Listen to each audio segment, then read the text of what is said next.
Hello, everybody. Welcome to Two Gay Peas in a Podcast for another week. You look fabulous, darling. So do you, that 80s hair again. I'm loving it. Woo! We haven't dragged up in a little while, have we? No, we haven't. I've borrowed your pearls. Yes, I have got a few of these babies. Our drag wardrobe and the costumes we have is generally more like vintage kind of old school drag. We just do our best. But yeah, I sort of go down the Rocky Horror, theme. I like my pearls, my red lipstick. Your red lips, the bold eye. Dark eyeliner. Yeah, you're sexy. Thank you. Now, this week we've got an iconic Tasmanian drag queen on, and I'm going to read the bio for this wonderful queen. Pussay Poppins is the Tasmanian drag queen with two heads, and one of them is tucked away. The queen of self-defecating humour, she has stolen and eaten the hearts of Tasmanians through her political performance art, pop culture satire, and general stupidity. 9 out of 10 dentists do not recommend. Please welcome to the podcast this week, Pussay Poppins. Thank you so much for having me. That sounded like everything that I gave you word to word. It's perfect. It's absolutely perfect. It sums you up perfectly. Yes, and it was that note you gave us saying, if you don't read this word to word, I'll kill you. I'll eat your That was heart. at the bottom of it that you managed to leave out. There's a whole part like, I will murder you if you don't. Yes. Babe, how are you? How's Tasmania? It's amazing. We've had the hottest winter in history, and I'm not looking forward to summer because that means my makeup's going to sweat off and be on my tits 20 minutes into a show. So It just melts down. Because usually It does. Tasmania would be great for drag queens because of the cold. Don't you why do you through think the I cold? moved here? It was Yes. like moving from Sydney with like 40-degree heat and like Yeah. terrible summers, and I'm like, I'm going down south. Now your tits and your hair can keep you warm on a cold night. Something's got to keep me warm on a cold night. It really. That hair would. Babe, I'd love us to get into your journey and your story and your drag story and what it means to you. But why don't you tell us what's going on in drag in Tassie at the moment? Oh, it's just chaos. In fabulous chaos. So I guess flowing back, I've been doing drag for about 10 years, and since COVID and everything COVID kind of ruined everything in all the performing arts. It got me a lot of time to think in between, like working at a hospital, kind of managing COVID. And in the last probably 3 years since the pandemic kind of started, I was like, what do I want to do with drag, and what do I want to do and see in Tasmania and all over the state, not just in Hobart? Because for such a long time, I was just performing in Hobart. When I performed in Launceston back in the day when they had a club. So I was like, you know what, I'm going to expand drag from outside of the state and go and do shows in like Burnie and Ulverston in the northwest and Launceston and reinvigorate the spaces up there, especially because they had like one of the first gay clubs or queer clubs in Tasmania. In the Royal Oak was originally one of the first queer clubs in Tasmania back in the day. And now we've reclaimed that back in Lonnie. In Lonnie? Yeah. Oh, wow. Launceston was the first one, the Royal Oak, and now they've reinvigorated that with Mood. For a second month they do a pop-up club. But I kind of started Judy's up. And I've also started doing it as part of Tas Pride's Artfully Queer workshop. We did like a masterclass because there's so many people being like, hey, how do you get into drag? And I'm like, don't look at me. I look like trash. I kind of fell into it. But so I've been basically doing that. I'm also doing the Judy's Drag Ball, which is the 10th of September, which will be one of the biggest drag events definitely in the year, maybe in the history of Tasmanian drag. We had Wig Mania over the last couple of years, and now I'm just making it bigger and better with the drag ball and pissing away so much effing money. But it's been so much fun. Yeah, donations, please. Yes. Yeah. Yes, please. Give me money. Yeah, give me. And I have started up a drag and dine, kind of like a dinner and a show. And every fortnight we have drag bingo, and then there's drag trivia, and there's so much stuff happening because I've wanted to, as much as it's me kind of stretching myself thinner and thinner, even though I can't do a split or touch my toes. I thought I wanted to give more opportunity for people to see drag, and also people coming into Tasmania to see, hey, there actually is a bit of a scene, because there's so many times, and this is me just throwing people under the bus, where, say, for example, we did an event with Jinx Monsoon and Monet Exchange and Trinity the Tuck, where they came down, and I was the first local girl to go on. There's two of us, and the host was like, I didn't hear that I heard there was no good drag in Tassie. Anyway, here's Pussay Poppins, and I'm backstage about to go and be like, what the fuck was that? And Oh then my they were like, God. so on. And I'm just like, yeah, that's not great. Oh And my they were like, God. so on. And I'm just like, yeah, that's not great. Or like I'm hearing workshops as Drag Expo in Melbourne, or was it Sydney? They had a panel and someone who was originally from Tasmania said in the panel, yeah, there's no real drag in Tasmania, so I moved. And I'm just there like, excuse me. I'm doing all this stuff in Launceston and I'm doing a bingo in Yeah. Launceston regularly. Like I just sold 150 tickets in Ulverston for a bingo like a couple of months ago. This is ridiculous. And so I'm like, And last year with Wigmania too. oh my God. And like, even just the drag, that's where the drag balls, like, you know what? If people are going to start talking shit about Tassie drag, I'm going to show them what Tassie drag is. Yeah. Yes. Because we're such a great community. Oh, absolutely. You are. And we went and left. Yeah, I know. But look, Yeah, I know, right? Of course, we'll be back though. Like Yeah, we Tassie will. just like has that rope and it like draws you back. At some point, we will be back. It's like Tassie. the umbilical cord that's always there, just being like, Yeah. just come back. It's fine. What's really exciting is you're making Tasmania a destination for drag. And that's exciting. Thank you. Yeah. Yeah, I think it's great that it becomes a destination where people come down for drag. That's what I want. And I was even like, I was watching Domino Tricks, who is a Sydney-based performer, and she's absolutely incredible. And I met her for the first time at Wigmania, and she was doing a live, and I was just kind of like at work, just like watching it as I was like doing other bits and pieces, and she was saying, "Oh my God, it's Pussay," and blah blah blah, and she was talking to some other Roo girls, being like, "Hey, you have to go down to Tasmania. The queens are so amazing, and so the crowds are amazing, and you just have to check them out because like the people are so much fun and really into this and seeing so much different kind of like diversity because our drag community is so diverse compared to all the other ones in a way because you have like in Sydney you have like the really like polished kind of like the stage production ones in Oxford Street, and you kind of go to Erskine and you see something a little bit different. You go to Newtown, and you see something a little bit different as well. Whereas here, you kind of get all of that in one event or one venue because we have so much variety, especially with the workshops that we've been doing. We have, I very much have the mentality as a mentor is like, I'm not going to tell you what to do. I'm going to guide you to it, but you kind of have to have the idea, and I'm not going to push you because my drag's not for everybody and your ideas and your creativity is your thing. And I want to kind of support you into that. And you just see so much crazy stuff come up, which is, I couldn't even think of half of it. It's so good. So good. That's the most wonderful thing about it is it's your own creative journey. We say, fuck on oath, we've said creative journey so many times in this podcast, but it is like, it is art, and art is very personal. So it comes completely from you. I'd love to ask you this, Pussay, because I guess sometimes drag could just be seen as one thing, but how would you describe what drag is? Drag is everything. It's not just one thing. It's such a broad topic, and it's such a broad thing to kind of like put a finger on. I guess for me, drag originally was an escapism for myself and my life, and I used my creative aspects. So I guess taking 7 steps back. So I grew up, I'm Lebanese and grew up very Catholic in a small rural town in the middle of New South Wales where I thought I was the only gay in the village, and there was like 12,000 people, tiny town, and I obviously very religious parents, immigrant family. It's obviously I'm not the favourite at the moment, being the eldest grandson, cross-dressing for a living, but I kind of put all that feminine stuff that I really wanted to, like, I loved being feminine, acting a bit more feminine, but also having like loving doing makeup and costume design and like stage performance, and I wanted to be an actor and I wanted to be a dancer, and like you're watching like Britney Spears and like all those other pop artists like perform and like wanting to do these incredible shows. Had that big urge of wanting to explore all of that, but with that kind of like society where they're like, no, you're going to put that over there and you don't think about it. It kind of just bubbled away. And then I used drag as a bit of an escapism because if Pussay could go and do all of that, Andrew, had a drag character, could just be straight and normal and mask and fit into society.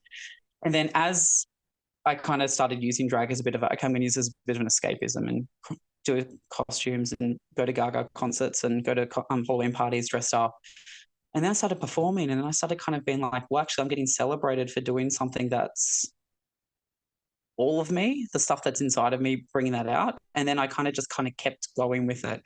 And then the more I did it, the more I realized, well, actually, I have a platform, and the stuff that I want to put on stage, I think it's important because I started really political when I first started. I was doing like numbers dressed up as Pauline Hanson, making fun of her and her ridiculous views, and basically doing things like the plebiscite was such a big, the gay marriage plebiscite was such a big moment for me because I just kind of really I really need to use my platform for education because there's so many people being like, oh, what's the point? Even my parents were like, I'm voting no because it doesn't affect me. I'm like, it directly affects you if I can have the right. Oh, that must have hurt for you as well, hearing your parents say that to you.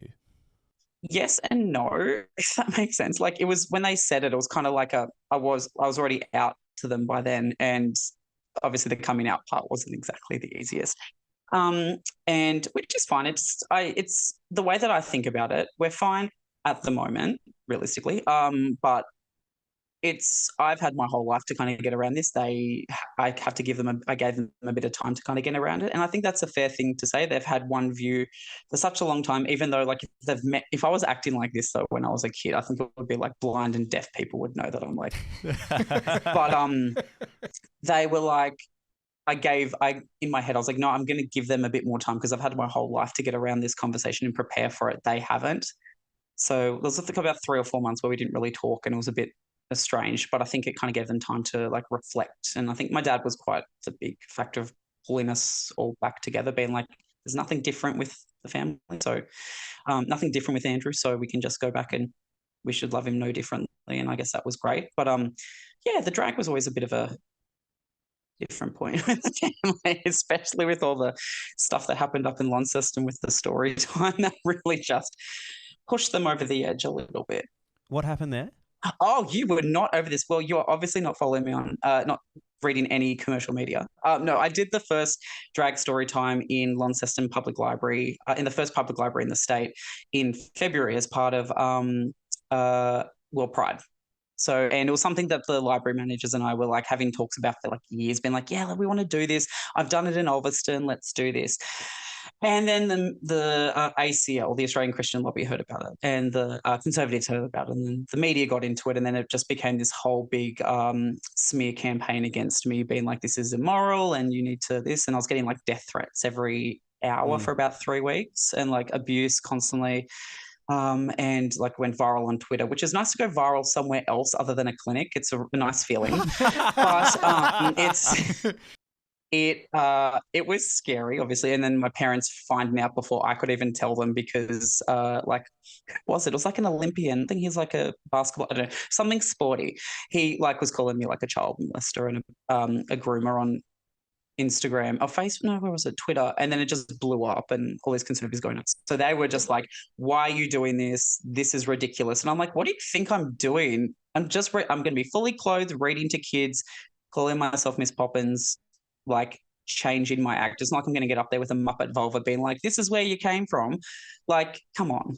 Yeah. Pussy, yeah. we were going to get into this in the podcast today anyway, because this year has been a really interesting year for drag culture around the world. Oh, it's fucked. It's really fucked. It's hard because we can see examples through all of pop culture, every piece of recorded media that we have over the past 100 years of drag. Bugs Bunny in drag, Robin Williams in drag. A lot of it, you know, when it's straight men that have done drag in the past, it always seems fine. But now, at this point in time, when queer people are free in themselves, they're expressing themselves, why do you think this is happening? I think it's very much, there's 2 factors that play into this. And not that I'm like a sociology professor. I can barely write my name. But you're talking from the perspective of someone as a drag queen expressing yourself. Exactly. And I think it's 2 different factors. One, ever since COVID and that pandemic isolation, people obviously having to come online more and kind of using that as their emotional supports, you kind of find people with similar views to you without having the general consensus of people being like, that's really racist. That's really like homophobic. But also, I guess the post-Trump era of I can say whatever I want and get away with it. It kind of pushed people to like the more conservatives be like, hey, I can be like more offensive and get away with this. From a political perspective, especially a lot of the conservative senators using it as a bit of a. Pauline Hanson's very good at this. It's that mentality of I'm going to go the lowest common denominator and be as offensive and as possible to basically use fear as a way to engage people to vote me back in. And you see a lot of local politicians in Tasmania doing the same thing. I'm not going to mention names because they're very good with lawyers, but they use that kind of platform to be like, hey, we're going to use fear and misinformation as a way to get our message across and get our beliefs. And the way that someone described it to me, which was very, very interesting. You think of it in the similar way that the Hitler and his Nazi regime was doing it with the Jews and the queers in like World War II era. They started with those kind of like merkings of let's try and separate people as much as possible, because if you kind of start demonizing people, it makes it okay to start taking rights away. It makes it okay for you to basically take those next steps for segregation in a way. And that's where they're using drag queens as like the first visual stage way to be like, hey, this is disgusting, this should be in clubs, blah, blah, blah. But then when you think about it and unpack the whole thing about trying to change the laws that are happening, like with America, where they're changing the laws about drag in public places, it doesn't actually matter about drag because it's going to affect trans people. And the fact that if you don't identify, or if someone views you in a gender that you're not presenting in, that can be open up a can of worms for that person getting arrested, be thrown into jail or being fined or whatever. And then it just kind of like demonizing the trans community as much as I guess that's where I feel like this is kind of heading. And that's quite scary. As much as they're like banning drag, I'm like, no, it's actually it's like the tip of the iceberg. It's a huge conversation, and it goes as well like conversations about drag in front of children being inappropriate and it's sexualizing and all this stuff. It's like, it's still putting shame on anything sexual. It's almost like, I think when you were saying like you suddenly become adult, it's like drinking. You're not allowed to drink, and all of a sudden you should know how to drink in moderation. You should know how to look after yourself. You should know how to be safe, because we're not allowed to talk about sex or anything like, or sexuality in schools. We're not allowed to know about this. And it's just creating more of that demonizing mentality. So I guess when we were younger, well, not you, Matt, you're probably the child of the three of us, but I guess when we were, he's a child. But when we were younger, so for me, for example, I grew up with only like Carson Kressley and Bob Down as the only queer people I could see, or Dame Edna. Yes, yeah. Like, no, it's not even queer. Like, that's the closest thing to like queer culture I could see. So I couldn't see myself in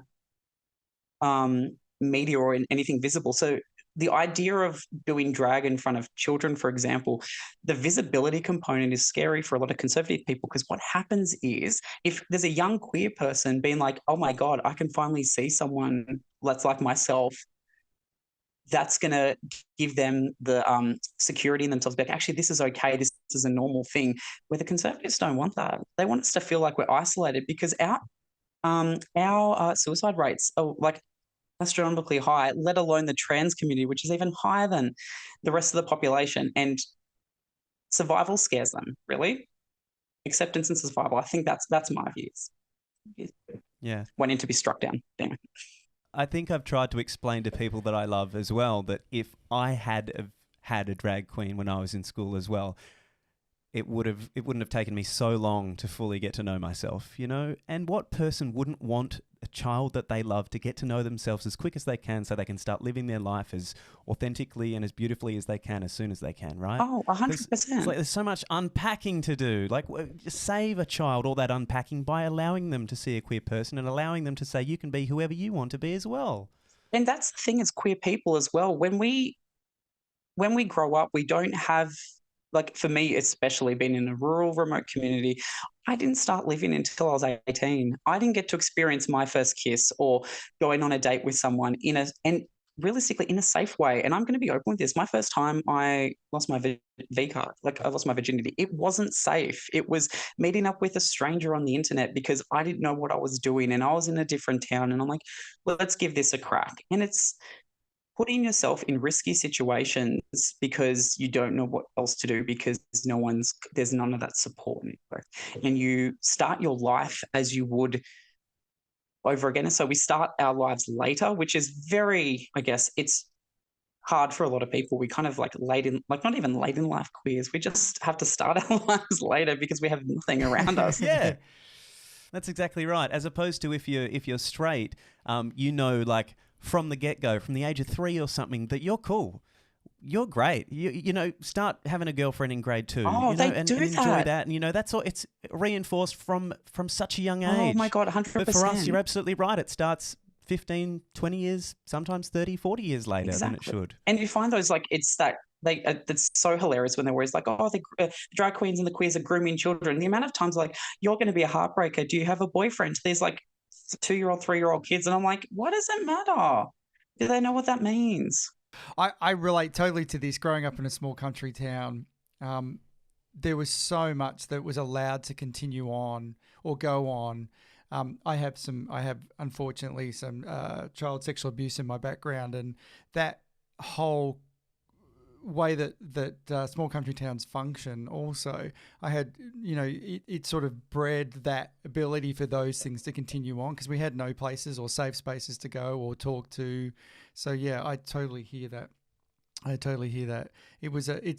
a hard sort of place growing up and not having that. And for me, it was like 30 for me to start living or start working myself out.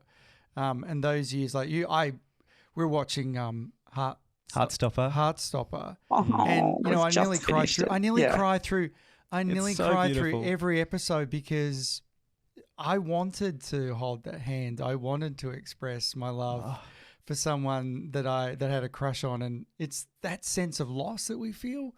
And it's sad that we just we couldn't actually experience that growing up and going through that. That beautiful, innocent part of our life where we would be able to just fumble through learning things like that and it'd be okay. If anyone hasn't seen Heartstopper, or if you're straight and you want some insight into what young queer people might go through school, have a look at Heartstopper on Netflix. It really is heartwarming. It is beautiful. It's absolutely gorgeous. And it's so true because my partner who came out very late as well in his like mid-30s after being in like a same-sex relationship was watching the show and just having this affinity towards it, being like, I can see myself with you in this and I wish I had all this and I wish I had that acceptance. And it's that, as you said, like that mourning or that loss that we're like, we didn't get this when we grew up.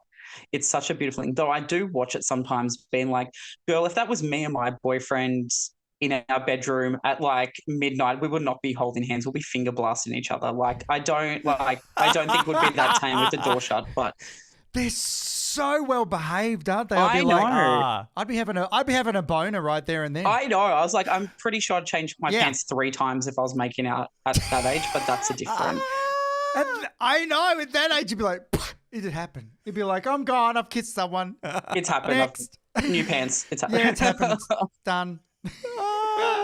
But it's nice seeing the younger community have that way that they can watch that visibility component, be like, oh, okay, I affiliate with that character or that character, or even having like the topic about like asexuality and like having that episode. I was just watching it being like, I have moments where I'm like, I'm not sure if it's just me just working my ass to the bone, but I'm looking at my partner being like, can I like outsource your sex? Can you go find it somewhere else so I can like go to, I feel like Telstra, go find sex somewhere else so I can like focus on my own work because I don't feel sexual at the moment. That was a good couple of months. But like it was like seeing those storylines and be like, oh my God, that's like, I see myself in that character or this character. That's the visibility that's really important. And that's why I like what I do, because visibility. The asexual part's really cool because it also makes, regardless of whether you may be asexual full-time or not, it helps normalize that and for us to have a conversation about that. Sometimes we go through times of being asexual and not feeling sexual, and sometimes we feel that pressure that we've got to be sexual all the time. And it's so true. Life sometimes makes that not possible, and you don't go through that. And obviously in our own relationships we have peaks and troughs, and that's okay. Bev loves a trough, actually. Yeah, I do. I love being able to see all the different ways of identity, because it is so nice to be able to, like, you can flow through different identities at any given time. You really can. And that's the thing about relationships that's so important as well, because like you have this like fairy tale like monogamy like Disney style, like this is what the relationship should be. Fuck it, do what you want. Like it's one of those things. It's like what works best for the relationship. The main thing is communication. that's what should work. I feel like I need this at this moment, or you need this. Can you, and just have that not negotiation, but like that communication and that openness. Well, it should be whatever you want it to be. And that's as long as it's consensual between the two partners and there's open communication. Totally. Communication is key. It is. How do you and your partner go? Yes. I mean, you know, share as much as you wish, but how do you and your partner go with you? You work so fucking hard. You're such a hustler. You're in drag and you work at the hospital. It's honestly not great. For such a long time, I've been very single for such a long time, and the relationships that I have had previously have been very much 2 years at the most, and then I realized, wow, your work's going to take preference. Mainly because I guess through a lot of other relationships where I've kind of sacrificed my work or sacrificed my PhD thesis in Launceston to move down to Hobart, or sacrifice my drag career to move down to here, or sacrifice this component of my work for a relationship, and then the relationship ends up breaking up. Gaga kind of stuck with me for a while in my head because she has this quote, which is, you know, my therapist wants to slap it out of me, but she's like, which is kind of makes, in my head, it makes sense, but it's like, men come and go, but my work will never wake up one morning and tell me my job will never wake up one morning and tell me it doesn't love me. Which happened to me. My partner rolled over one day and was like, yeah, it's not working. I don't love you anymore. And I'm just there like, I gave up like a worldwide PhD thesis research trial that I was going to do for you, but fuck you. Now I'm cross-dressing and I own my house, so fuck him. But it's, I guess with my current partner, he knew, actually it's very funny. The first time I met him, I spoke nonstop for about 20 minutes because I was so nervous because he was really cute. And he was a lot more like Jimmy, like buff than I expected. Like he kind of came up and worked out gear, and I'm just there like, okay, this is we're good. And then I was nervous, so I just kept talking, which I do very well. And then he was just like, oh my God, you didn't shut up for like 30 minutes nonstop. But he's like, oh, you have 2 jobs. You must be a bit hard on going through some hard times. You have 2 jobs. I'm like, oh no, I have like 2 like I have work here, and then I have my business, which I'm running. And then since then I've started 2 more other businesses. So I have about like 4 to 5 jobs that I'm juggling. And so he knew from day dot that I've always been like, my job is my baby. You're not going to let me put that up for adoption. And it's the same with him and his kids. His kids come before me, and that's fine. And to be honest, if he had to pick, I would be really disappointed in him if he picked his kids over me over his kids, sorry, rather, because that's what a good father should do. So he already knew that work was quite a big part of my life, and how I've always been so driven to be like, okay, what's next? Like, okay, I've done this. Okay, what's next? Like after the drag ball, it's taken me like 4 or 5 months of planning, and it's going to cost me like $15,000+ to run it. And then all of a sudden I'm going to, as soon as it finishes, okay, so the next one's going to be this month and we're going to be doing this. So there won't be a break. So I take maybe, I've been kind of forced into 2 or 3 monthly weekends off to make sure that I have a bit of a break and we have a bit more us time, because it's kind of split between my jobs and the kids, and it's a lot of juggling. So it's a lot of communication between both of us, and I guess 6 months of planning. Even my birthday, I had to block off a weekend 6 months in advance so he could celebrate my birthday, which I ended up working on anyway, which he was not too impressed on. But we did a video for TikTok in Queensland, so I can't. He got paid to go to Queenstown Queenstown or Queensland for my birthday. So yeah. Queenstown, a lot different to Queensland, babe. Is it though? I've been to both. I think it's pretty comparable. I went on Anzac Day, which was my birthday, and I was filming in full drag while they're doing dawn service, and the whole time I'm like, they're gonna kill us. And they loved it. Pussy, where does your drive come from? Fear of failure. Yeah. That's as much as it's a joke, it actually is, because you're only as good as your last show. And I hate that, but it's true. And I always want to, I think I've failed a lot in my early career. Like even for the first 5 years, I was just like, I love the art. I love doing this. And like I had a lot of people were like, you have star quality or you have that it factor, which I think is a joke, but that it is what it is. And they were like, oh, I could see it in you. And I'm just there like, I take this as a job and I take it seriously. And I guess the self-defecating joke is very true because I'm always the first person to shit on myself. And and not just because of the IBS, because of like, I'm always the first, like I think it was growing up being bullied a lot, like quite heavily, and which is like Catholic school and like being like gay, it's going to happen, of course. It kind of pushed me to be like, how can I be better, or what can I be better into the next step, and how do I get better, and how do I take the next step? Because, and same with jokes, like if I can say a joke about myself first, then they're not going to get it, and that's how you get funny, and that's how you use humor to like diffuse the situation. But it's always that like I always have a really poor self-image.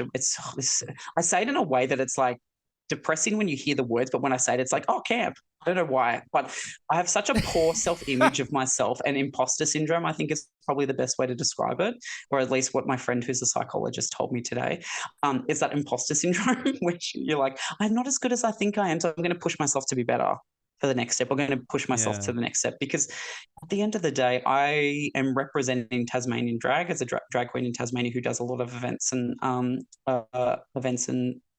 kind of like promoting work around the state. So I want to just do my state proud. I just want to do my community proud, really. And if I'm a bit shit at it, that's not a good representation of how great my community is. I hear you on that fear of failure thing as well. I'm incredibly hard on myself. I bet you're hard. I think... Sorry, couldn't help it. Cheeky bugger. Also, I think so badly I want the world to be a better place, and I want to try so hard to bring some light to the world. And I can be incredibly hard on myself, and I can go into like a black hole every so often, hey? Like anxiety of fear of failing and wanting to do something my absolute, like last year when I did the biggest show that I've ever done last year in this acting gig, and I kind of pushed myself to a bit of a breaking point, and I really learnt kind of what I was capable of as well. But yeah, it's a challenge. Do you go into those dark places as well in your head? Well, I do. And I think I guess when I look at you and I see you in your like career and your like life, you have this light about you that is just like this, like it's just that joy. You bring out the joy in people. And that's what I really like when we worked at Wigmania, for example, and I just see the way you're interacting with people, like listen to you on the radio, or like even just engage with you at the pub or something like that, just talking with you. You have this way of like bringing the best out in people because you have this like light, bubbly personality. I'm the opposite. I'm a cunt. You know what they say, you are what you eat. But I think that, I guess, not trying to psychoanalyze you as well, you have such a like optimistic view of the world, and you have such this beautiful light that you kind of like, it just touches so many people and it just gives so much joy, and which is such a rare thing to have. And that's such a high burning risk as well, because you're there like that, you get those people that just want to like drain that from you because you're so empathetic and you're just such a giving person and you want to do more, and that's stretching from there. And I was kind of like that. And lately, especially even now, I've done like 3 shows last week and I'm going to do 3 this week, plus still working at the hospital like over the weekend during the day and then clinic and stuff. You reach that burnout period. And I think, I'm not sure if I'm using that burnout to kind of feed into my comedy, where I'm just basically like savage and like making fun of people and just tearing strips off people because it's my way of getting my frustrations out, or it's a way of me kind of dealing with the fact that I've been chronically burnt out for like 7 years. But YOLO, I guess. No one else is going to do it. No.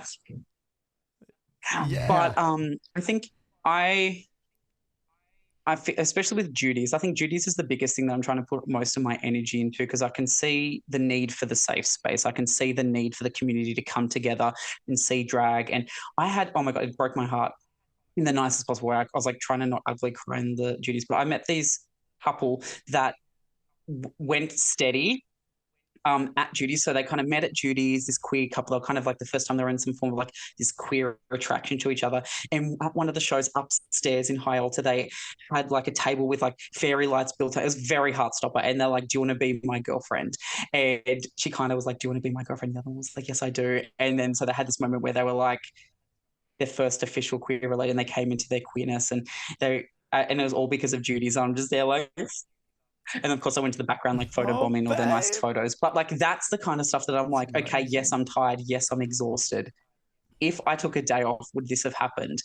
Probably. But like, this is why I need to keep doing this, because it's fostering that safe community. And so that's why I really want to kind of keep doing what I'm doing. And that's what keeps me going in a way, seeing so many people come up to being like, I've never felt safe for going out in town. And I had such a great time, and they've seen so many great performers, and the performers being like, I've never had this opportunity to perform on this stage or compete in a competition. And that kind of keeps me going. Did that answer the question? I feel like I went on a tangent. No. It was wonderful. Tangents. That's exactly what you're saying, though, is drag is so powerful. It's so much love. It brings people together. It is such a strong and gorgeous community. And when there's this talk at the moment of it being this really scary thing and that it's bad for children and whatnot, it is embracing for everybody. It really is the most incredibly powerful thing. It brings out who you truly are. If all of us got into drag a bit more, I tried to explain to people that I love a couple of months ago, this colourful t-shirt that I've got on at the moment is a piece of drag. When RuPaul says we're all born naked and the rest is drag, it really is true. We are all born naked. What you choose to put on your body, it doesn't define who you are. You are who you are. Put on a pink shirt. It doesn't mean anything. It doesn't mean you're less of a man, or it enhances you. We could go on and on about this. Yeah, like this wig is yes, it's fucking beautiful, but it doesn't mean anything. No, and that's the thing. Drag enhances who you are. I found that with my drag and with Andrew and Pussay, I kept them so separate. But once I started realizing that I'm just feeding Andrew's inner like child, and well, not feeding Andrew's inner child, but like getting all like the stuff that Andrew wouldn't say, but he's too shy or he's too scared. Like I wouldn't go up and talk to people in a club that I like, the guys, but Pussay's going up there being like, want to root, like you know what I mean? Like not that. That's dusty. I would never even talk to guys that I thought were cute or like trying to like engage with something. But when I'm in drag, I'll be like talking to every person and trying to like flirting with everybody and feeling like, oh my God, I can get away with this. And then my therapist was like, why can you do it as Pussay but not as Andrew? And I'm like, oh. She's like, it's the same person. So that's when Andrew and Pussay started blending together. And I was like, oh my God, I can use drag's powerful because it shows that it's that acceptance of yourself and every aspect of yourself rather than being boxed in a binary. It can show that that's how I came into my gender identity of being genderqueer. I could just pull different aspects of myself when I wanted to be like, hey, I want to be a bit more feminine today. I want to be a bit more masculine today. I want to be presenting like this, or using Pussay. Like the amount of times Pussay's come out in work meetings is concerning to the point where my boss was like, I'd love to be a fly on the wall. No, HR fucking hate me. Oh my God, you have no idea. I was in the meeting once with my very religious bosses and they were blah, blah, blah. And I was just being a little shit, just being like a little cheeky, making jokes. And she's like, Andrew, stop being an asshole. And without even thinking, I was like, well, you know what they say, you are what you eat. And the whole room went quiet. I was there like, I'm getting paged. I need to leave. And like, we haven't had pages in like 2 years. I'm like, yeah. We have to leave. It was not great. Oh my God. Do you feel then, like you said when you first started doing drag, that when you were Pussay, that all of that could come out and then you could kind of live in Andrew as how people expected you to be? But do you feel different now when you are in and out of drag, or do you feel completely the same? Yes and no. I still, as soon as I put everything on, besides like the searing pain from my genitals and my feet, everything else is pretty much like, I feel like even though I have the big wig on, I feel like I'd have this exact same conversation if I take everything off and have it with you. It's no different. And I think the fact that drag's given me that ability to just trust. It's like with acting as well. When I used to do acting, you have that character and you put, as soon as you start getting on, you have that character build up. But when you do such a long-term character, and not that I've acted in anything more than like a 6-week play, for example, when you have those this Pussay is my long character, if you will, it's hard to disconnect. And I think with actors who have those very long series where they just have this one character they do and it's really hard to break, it's the same thing. But the difference is with this character, it's just me. It's just a heightened version of myself that can say things that I would be too scared to say and stand up for things that I'm too shy to stand up for, and using my voice and my platform in a way that I wish I could have done as Andrew 20 years ago. And now I have the opportunity to be like, okay, everyone's going to be listening now and they're going to be looking at me. What do I have to say? Let's say now's the opportunity to say it. And now I can kind of get away with that a little bit out of drag as well. It's much more fun as Pussay. So I can take the wig off and be like, I don't know who said that. It's not me. I I've kind of dived in and out of drag in little dribs and drabs. As soon as I left radio a few years ago, my first creative thing that I did was like, all right, I'm just creating an old lady character, because all the time on radio, I would interview myself as an old lady, because in radio you can do some pre-recording and some cutting and editing, and it was always a bit of fun. And what old ladies can say the funniest things, and you can really get away with saying crazy shit as an old lady. Yeah, it's true. So that was really fun to dive into creating this old lady character. But what's interesting to me is how accepted it is for me to do an old lady character. But if I was like to put on some tits and to like be a bit more sexy, it's not as cool. It's not as accepted. It's like, oh no, now you're going too far. Like, it's again the sexual thing being not cool. But I also think... I love being an old lady, though. You do it very well. But I think it also comes down to misogyny kind of like undertones. As soon as you're somewhat feminine, it's like, nah, look at the Barbie movie. Perfect example. As soon as it's something for the girls, every man's just it's all anti-man, it's all this. And I'm like, it's also a bit true. Like, come on, read into this. And it's one of those things, I think it's those undertones of basically a patriarchal society where men run everything and then the women are that next level down, and anything that's feminine is deemed to be weak or subpar. And it's just goes into those misogynistic kind of like roots where it actually is powerful to be like, hey, I'm going to embrace every aspect of myself from the feminine aspect, because being feminine is amazing, and there's no weakness in femininity, and there's no weakness in being in touch with your emotions or that softer side as well. But I think that's where a lot of that kind of like stems from as well, is the fact that it's just men being like, nah, women are down here, and you still see it, like you still see all that misogynistic shit all the time. I'm just sitting here thinking how empowering it is to be in heels. Oh, I love being in heels. I do. And I can actually walk in heels really well. You can. You rock a pair of heels. I know. I do. Great calves. We haven't had a nice... Actually, we've got a hallway where we live at the moment. We should have a bit of a catwalk. Yeah, we should. We don't have good shoes. We don't have good shoes, though. Yeah, where do you buy your drag? Where do you find it? The shoes or everything else? Everything. else. Shoes, the wigs. Wigs, obviously, the thing I hate doing most in drag is my wigs. I would like pay someone to just do my wigs. I'd be happy. I love costuming. That's the one thing that I actually started before I even did drag, is I used to like making costumes and making stuff. So I've made this outfit. It's a jumpsuit. I'm not going to stand up because I'm not padded. You don't want to be seeing my moose knuckle. But I made this outfit in like the hour before Chromatica was released. And I was like, I have to stay up. What can I do? And I'm like, I have this fabric. I'm like, I'm going to make an outfit because, you know, I'm that much of a, I want to say poofter, but like it just reminds me of my grandfather's like term. My grandfather used to call us poofters all the time. Bless. Right. Term of endearment. But the heels it used to be tricky. Now there's a lot of places like online, the suppliers who are like, this is your larger size. So I wear a size 12 women. So I have a very wide set foot. I wish more things were as like thick and wide set in my life, but that's a story for a different podcast. But it's generally my first pair of like really good heels were from eBay, from Pleaser. And Pleaser's Nice. The stripper shoes, they know how to set people up. Nice, comfy shoes. They're massive. They're 8 inches. Nothing under 4 inches. Basically, you're in flats. That's my rule.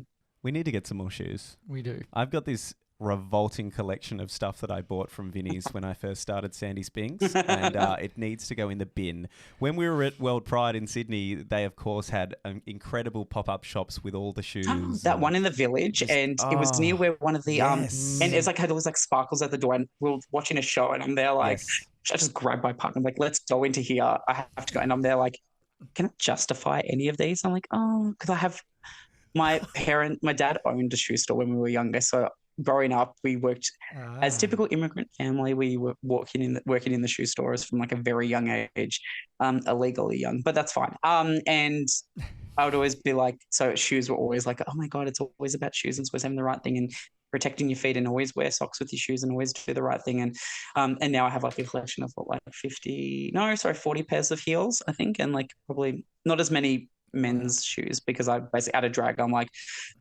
blunnies, who cares? Same pair of blunnies I've been wearing for the last 7 years. Yeah. Classic. Blunnies are great. Yes. They'll last forever. Well, I highly recommend heels. They are great for your calf control and great for your ankle stability. As much as you see those people with really bad ankles, as a physiotherapist and as a person who with a master's degree and should probably not be recommending heels, it is actually good for ankle control, because what happens is you develop that collateral kind of like movement with your ankle, so you can build up that stability with the heels. The only problem is because it forces you into like that more dorsiflexed kind of like pointed position, it does throw your hips and your back out a little bit over time. So that's when you have to compensate by doing your glute work. Oh, Wow, girl, you're going to be loving this. I was actually going to do this years ago, is do like a YouTube series about being like the drag physio, and basically like, okay, so you want to do the splits, you have to do these specific stretches, or you lift your shoulder up by doing your makeup, do this shoulder exercise, and giving like generic medical advice out to strangers on the internet. Or you've hurt your ankle, death drops. Death drops. Oh, I've just add that to your list of things. I am too old to even consider that. I can't touch my toes. It's not happening. I'm too old for this. I'm just like, you know what? All my numbers are slowly turning to what we call park and bark numbers. Instead of getting up and dancing around, it's me just standing there and being like not dancing or flipping or jumping like I used to. It's like when you see RuPaul on an episode, like doing a lip sync, he just stands there and everyone dances around him. You're at that phase already, yes, are you? Yes. Like I can't afford to have that many dancers dance around me, but I did have for my birthday, I paid for 2 dancers to back up dance to me. And I'm like, how many lifts can we add so I don't have to exhaust myself? And we added 2 before it was like too bad. And on the night, one of them got too drunk and they dropped me in the lift. Oh my God. What are some of the most memorable stories or most memorable moments that you have from performances in drag? My Drag Nation one was probably is a good one, because I did a number that was like, I was competing in this national competition representing Tasmania, and it was in Tasmania in Old Flamingos. And I did this number which was based around like love and heartbreak, and how is kind of me processing through, because I use a lot of my performances to process a lot of my trauma or a lot of my kind of like feelings. Like even one of them, like the most famous one that I do, it's my I dress as the human centipede with 2 blow-up sex dolls, and I lip sync Stuck in the Middle with You. And oh my God. Yeah. And so it's ridiculous. But I made that number because someone told me the concept of the Human Centipede, the horror movie, and I didn't even watch it, but I had horrific nightmares for about a month.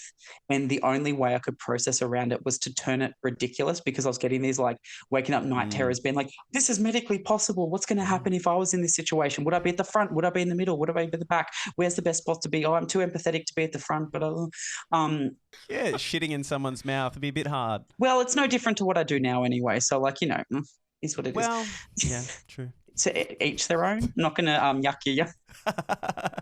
No, absolutely. We are not king shaming here. No king shaming. No. I did this number where I was kind of like going through the whole process of moving to Hobart, breaking up out of this relationship, and like losing love and feeling like no one's going to love me again. And I did this number where I had this giant like paper mache heart, and I had these elastic bands on and doing elastic heart by sea, and I cracked the heart in half, and I pulled out like an ox heart and just ate it on stage, like covering all this like fake blood all on me. And it was like intense, and I was like crying, and I lost obviously because everyone thought it was disgusting, but it was such a powerful number that really stuck with me, because then it was like, obviously the rest of the number I'm like, I could have like refined a lot of it, but the storytelling component was really powerful to me.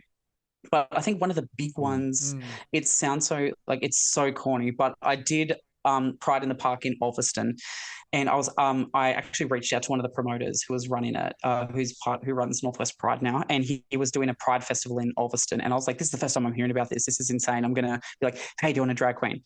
And he's like, we don't have a budget. I'm like, I will donate my time. And come up there and just do whatever you need me to do. And he's like, how about you do some story time and read some books to kids? And this was like right post-pandemic. I think it was like 2021. It was very like, or even like 2020. Like it was pretty early post-pandemic in the first time. Let's be real. In Tassie, we were fine, and we basically were fine for those 3 days where that person like got off the boat, like got out of the thing and escaped and started selling meth, allegedly selling meth in the park at like 1 a.m. But I did so I went in there in drag, and mind you, I didn't know at that time how big doing a Pride Festival in Ulverston was and the history behind Ulverston. So for those who don't know on the podcast, hi, welcome. But Ulverston was historically Australia's most homophobic town. So Tassie was one of the last states to decriminalise homosexuality as late as like 1990s.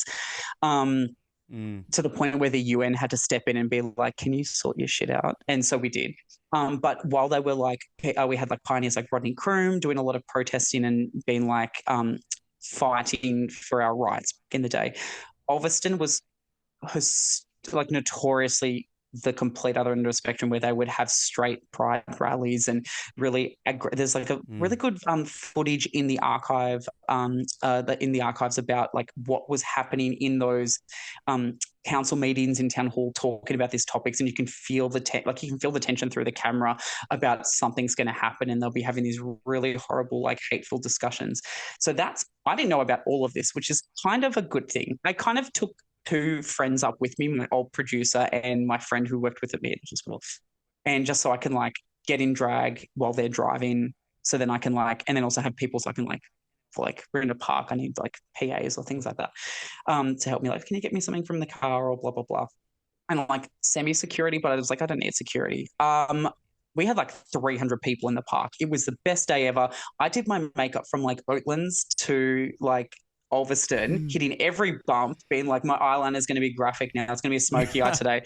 And I got there being like, oh, my makeup's not great, but I don't have time and I'm volunteering. I'm not going to like, I can't afford to pay for the petrol plus also pay for accommodation to stay and get ready. And I have to do what I hustle as much as I could. But like having like 300 people and so many young queer kids, especially under the age of like 17 and under, being like, you're the first drag queen I met, and they're crying. And I'm like, it gets better. Don't trust me, it gets better. But seeing that, and that was a really big shift for me, because the whole time, and that was one of the big things that pushed me to push myself further and further, is because I found that there were so many queer kids being like, I've never met a drag performer before. I've always wanted to meet a drag queen. I've seen RuPaul's Drag Race. You're the first one I've met. You're so lovely, or you're so beautiful. This is, or whatever. Like they were lying basically to me, but it was nice. Like it made me feel good. But they were like, seeing how much of an impact me just being present and visible for these people, I was like, okay, I need to do better for the community. I need to take my next, as much as I like donated my time before, I need to take that next step up and be like, hey, how can I be better? How can I be a better community? How can I be a better queer leader, basically? How can I be this generation's Rodney Croome or Martine Delaney? How can I be the best possible person for my community to fight for our rights and fight for us to be better in safe spaces and not let us be forced back into the closet? So that's really what kind of like really shifted me to be like, Pussy needs to get her act together. Pussy needs to be tighter. I get that a lot, but she needs to be tighter and get her shit together to kind of push our community forward. You're incredible. Amazing. We love you so much. No, someone has to love me. My parents don't. Someone has to. They do. We love you. They hate me every time I make that joke. They're like, can you stop making that joke? We hear about it. And I'm like, oh, it's funny. It's a joke, not a dick. Don't take it so hard. But in all seriousness, there are consequences when you put yourself on that edge, right? Oh, you know, 100%. it does. Yeah. Like even and obviously we. Oh no, I was going to say the drag story time in Launceston, getting those like like I had to call the police at one point because they were like, they're like, we know where you live, we're coming to find you, we like this and this. I had friends in Melbourne who they're like, we've got your license plate number, and we have friends in Vic Roads who are going to run your license plate so we can find your address to find you, and they'd message these, and so I was there like, police, hi, I'm having an issue, I'm having problems, and it was like right before Pride, and so that's kind of like, as much as me putting myself out there, it's like, yes, I feel great because I'm supporting the community. You also get the negative aspects by people wanting you dead because you're doing stuff that incites moving the community, bringing people together and inciting a positive change for the world. People don't like that, which is so ridiculous, but I don't know. Not all of us had oxygen at birth, apparently, so that's fine. But what... a lot of sucking on batteries as children, I think. I really do. Like Duracell really has a lot to answer for these days. Remember when you used to lick them? You used to lick them. Yes, that's what. This is why I ended up like this. That in Catholic school education. No. Allegedly. That screwed us all up. Yeah, you've either got to do it or just sit and live and have this mediocre life. And that's what Lise was talking in a previous podcast, was that we often say this is what we believe and what we hold true, but whether we actually go out and do this and make a stand for it is far and few between. Often people, Lisa gave the example of the environment. Many people say, you know, I want the environment to be better and whatever, but a lot of people don't want to go out and do anything about it. Exactly. And that's what my therapist told me when I had my little mentee B moment of like, oh my God, what do I want to like? Because I obviously going through that, I was like, oh my God, this is like being in the public eye. Is this what being famous is like? I don't like this. I'm getting scrutinized by people from all this misinformation and no one's knowing the truth. And it's like, it feels terrible. And then, so I was in my therapist's office being like, okay, so like crying and be like, okay, I don't know what to do. And she's like, you have two options. You either give up or you keep going. Yeah. You can, and and my therapist is great because she just cuts through the bullshit. And that's how my brain works in that. Like, because since being diagnosed with borderline personality disorder, I've realized my brain really works in that. The irony of this statement, but my brain works in the binary. It works in black and white. It's so ridiculous. I'm there like, it's either this or this or that's it. And she's like, okay, you either can keep doing what you're doing and spreading the message, or you can give up on it. What do you want to do? And I'm like, yeah, fuck them. Okay, let's do this. Let's show them what I'm made Bev of. says that to me sometimes as well when I go into like a dark place and I'm like, the future feels so overwhelming and I'm like, how can I keep going? It's so hard as a creative these days. Like, you know, you really just want to earn a crust trying to bring some light to the world as well. You know, it'd be lovely. I mean, I'll do it for the rest of my life for free. It would be nice to earn a crust sometimes, and I put that pressure on myself a lot. And I have had times when I've thought I could give up. But, you know, I'm super thankful and super lucky to have you, Bevy Boo, because you, you keep me strong. You get a room. Gross. But that's so important to have someone supportive there. So nice. That is lovely. And my husband's like that too. It is gorgeous. Yeah, we're very blessed to have that. But what's the alternative? And that's the thing, you know, I like the black and the white. What's the alternative? Exactly. I said to Matt, you can go and earn $120,000 a year. Go on, go. Will it make you fulfilled? Will you feel like you're doing it? Most likely not. Will we be able to have our 2.3 holidays per year? Yes. Great. Will we be able to put them on Instagram and send them to everyone? Great. And look, I know I sound really sarcastic, but for me, that's not what I feel I'm here for. You know, I feel we're here to push the boundaries and make a change. And yes, it could all end in disaster, but at least we pushed it, right? If you don't we have to keep fighting. What is the alternative? Yeah, what's the alternative? We are so blessed at the moment to be as free in how we express ourselves at this point in time, but as quick as it's come about, it can disappear just as quickly. Exactly. We can't get complacent. Nope. Exactly. I've tried to explain to people that I love before as well why we have to keep fighting. You know, they're like, oh, we have equality now. We're fine. We're like, we won't turn into America. It's okay, Matt. We won't turn into America. We could. They're there trying. Are conversations that I've heard. They are trying. I've been involved and heard conversations recently of people that follow right-wing America, and they're getting into it. They're listening to it. They're believing it. It could happen here. We have to keep fighting. What do you think, Pussay, as queer people, as any queer person that's listening right now, what can we do in our daily lives to continually keep the fight alive for us to live? I think about this a lot, and I think the biggest thing is being visible. That's the thing. Be queerer, be more public about it. Like I'm still a bit nervous to hold my partner's hand in public. I'm still a bit nervous to kiss someone in public. I'm still this. But if I don't, what's that shot? First, that's so hypocritical of me if I ever like been on stage, be like, be queerer, fight the power, blah, blah, blah, blah, blah. And then maybe like, oh, kissing in public. No, it's too much. That's so hypocritical of me. But it's also harder than you. You have to push. You have to keep stepping forward and being visible and calling out bullshit. That's the biggest thing. It's like when there's all the anti-trans stuff. It's just like, how do you be a better ally? You call the bullshit out. You call and say, that's not good enough. That's not appropriate. There's at some point you do have to have that self-care moment to be like, I'm not going to engage with this. Like when they had those like that speaker come around talking about the women's, the anti-trans, like it was described as a women's rights movement, but then ended up being like anti-trans, and then the Nazis came, that person, allegedly. There's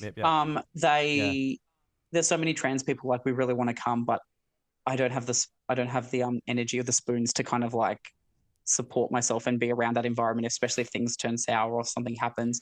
So that's where the allies need to come together and be like, we're going to stand here. We're going to stand in solidarity. We're going to be queerer. We're going to be more vocal. We're going to call stuff out and just not go back in the closet, not be pushed back in. All it takes is a little, like it's the death of 1,000 cuts, enough little taps and we'll be back to square one. We have to stand strong, stand together and be together as a community. Because as much as we're such a diverse community, we're all human. We're all the same people. It shouldn't matter how we identify, or our sexuality or our race or our gender identity. What we wear. We are people. We need to come together and need to stand together. And that's where when I do a lot of Invasion Day rallies, been there like, well, we need to support our First Nations community as much as they support us, and it all kind of like all those marginalised communities coming together and fighting basically for equality and being seen and being visible and feeling safe to go out in the middle of Salamanca and with your partner and hold hands on a Saturday night, which is notoriously the straight dudes getting drunk night and Tassie. But it's that kind of like being brave and being visible. I think it's important when it's safe, obviously, as much as possible, while protecting yourself. Yeah. Pussy, we've been going for over an hour. Oh my God. I mean, I need to feed my kids. Shit. It's brilliant.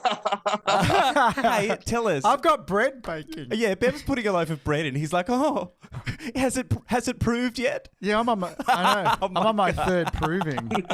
Pussy, why don't you tell us where people can find you, what projects you've got going on?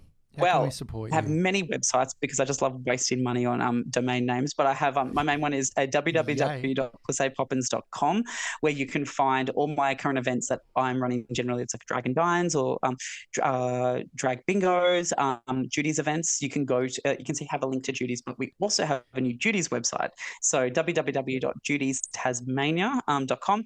You can go and find basically every Judy's event that's going to be coming up. We have basically Judy's is the last Saturday of every month, based in Nipaluna, Hobart, out of Alta, except for when we have special events such as the Drag Ball or the Pride Ball, where we take over the Hanging Garden.